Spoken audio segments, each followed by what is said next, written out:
Hello everyone, this is Tim of the Online Big Blue bringing you the best in New York Giants sports talk and entertainment.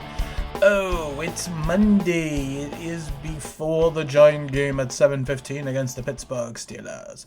Very excited to see what's going to happen. We're going to talk about three key things that we need to happen for the New York Giants to pull an upset against the Pittsburgh Steelers. Right now the Giants are a 6-point underdog at home against the Steelers, so that's never a good sign. One thing I want to talk about briefly was the Washington Redskins. Yikes. That defensive line looks scary. And I know it's only 1 week and it's only 4 quarters. And they were playing against the Philadelphia Eagles. And Carson Wentz took a beating, but 8 sacks. I mean, Chase Young, 1.5 sacks. I mean, the guys they drafted last year. I mean, their defensive line is coming at you in waves.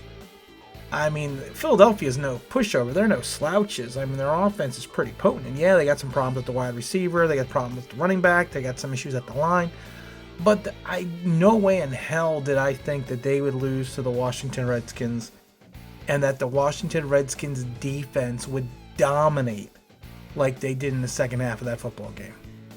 It's to the point that the Washington Redskins offense sucked wind. You know, there's Dwayne Haskins didn't look any better than last year. They didn't have a running game. Their defense carried them. I mean, wow.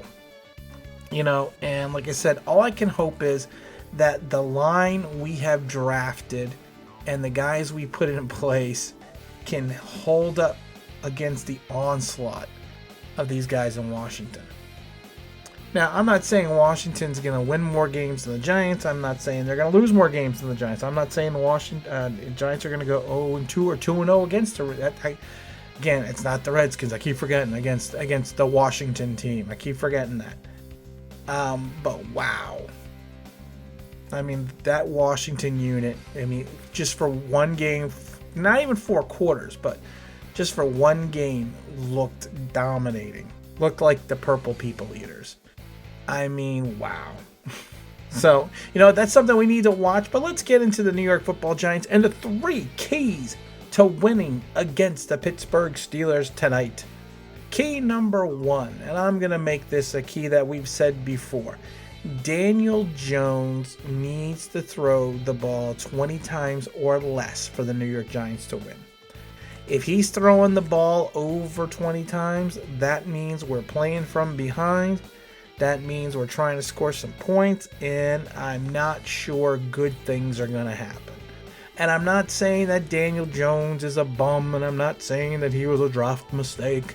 I am just saying that against that defense and that defensive line, if we put Jones back there and he is not ready, or I should say his line is not ready and up to the task, he is going to get himself hurt.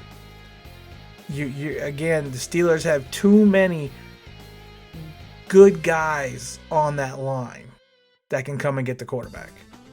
And like I said, I'm not sure that Cam Fleming, Nick Gates, Will Hernandez are going to be ready to face that. Like I said, it's a hell of a lot easier to run block than it is to pass block. Run block, you're just paving the road. You're going forward. You're on the tack. Pass blocking, you're going backwards. You're stepping backwards. So I think the key to dominating the Steelers is going to be ball control. Now, I know one of our tight ends may be out for the game because he's still nursing a hamstring. He probably might be a game-time decision. But that's going to be the key. Ball control, play action pass, dominate the line of scrimmage, and just basically run the clock. And I think that will be key number 1 to beating the Pittsburgh Steelers. Key number 2 is going to be the secondary. The Steeler receiving core, again, they are not slouches. And you have to hope that whoever's, well, they're saying it's going to be Corey on the CB2 side. we have to hope that Corey is up for the task. And we need to hope that Devontae Downs and Peppers and Love are up to the task of covering Eric Ebron and Vance McDonald. Because those are two quality NFL tight ends.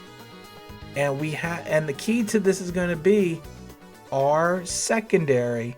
And I'm not saying they have to shut them out or shut them down. They have to go through, I feel they have to go to the old bend but don't break. And if the secondary can bend but not break against these guys, that is going to be the second key component to beating the Pittsburgh Steelers. And I think that, like I said, if we can control the clock, run the ball, play action pass, have quality coverage in the secondary, that's going to be our next key component. Key component number 3 for this game is going to still be on the defensive side of the ball. And that is going to be getting some type of pass rush from our defensive line against Big Ben. Big Ben, of course, is not the most mobile guy. He's never been the most mobile guy, but he's even less mobile now. He probably makes Eli Manning look like a gazelle. But you know what? He is a Super Bowl winning Pro Bowl quarterback still. He can still pick up what the defense is throwing down. He can still slide from side to side. But one thing that Big Ben does have about him is he's tough, and he does have a very good pocket presence. So we need to have our D focus, the D line specifically, focus not on containing Big Ben, because you don't need to contain him because he's not going to run. But we need to get into his face. We need to get the pressure. We need to go after him. We need Leonard Williams in the almost sack. I'm not even saying we need to sack him. We just need to keep constant pressure on him, make him feel uncomfortable in the pocket enough that he will force some bad throws. And I think that will be the third key component to the Giants winning the game. And that's what I feel. If the Giants can run the ball control, play action, keep Daniel Jones under 20 passes or under, have our secondary step up outside of James Bradbury and Logan Ryan and Julian Love. I'm not even, the funny thing is we don't even know what Logan Ryan's going to do yet. So everyone's like, oh, Logan Ryan. He's going to do this. We don't even know what he's going to do yet. So we have to wait and see. Like I say, this weekend has been an interesting weekend in reference to how teams are playing and how teams came out. Not too many surprises outside of the Washington game. Kyler Murray looks real good, but we're not gonna get into that. But like I said, those are the key components. And if the defensive line can come up with some type of pass rush, and like I said, it doesn't have to be a sack. It could be a hurry. It could be a pressure. As long as we're making Ben uncomfortable in the pocket, so he makes some errant throws. I think if the Giants can do those things, they can win the game something like 21-17. And that would be a great kickoff for the Giants. Like I said, they're 6-point dogs right now, but you got to hope that Danny Dimes can do his thing. You know what? The Danny Dimes thing has got to stop. That is the stupidest nickname that I've ever heard. And I'm not trying to be mean. But you know what? You think of some of the great quarterbacks and the great nicknames. You have Roger the Dodger. Even Dalton, the Red Rifle. Broadway Joe Namath. Chuck and Charlie. I mean Danny Dimes. I don't know. Whatever, and like I said, the Madison Ave guys have got to be like, Danny Dimes, really? We didn't need to go to school or do anything for this to come up with a stupid name like that, because that is the dumbest nickname that I have ever heard for an NFL quarterback. I mean, Slinging Sammy Baugh.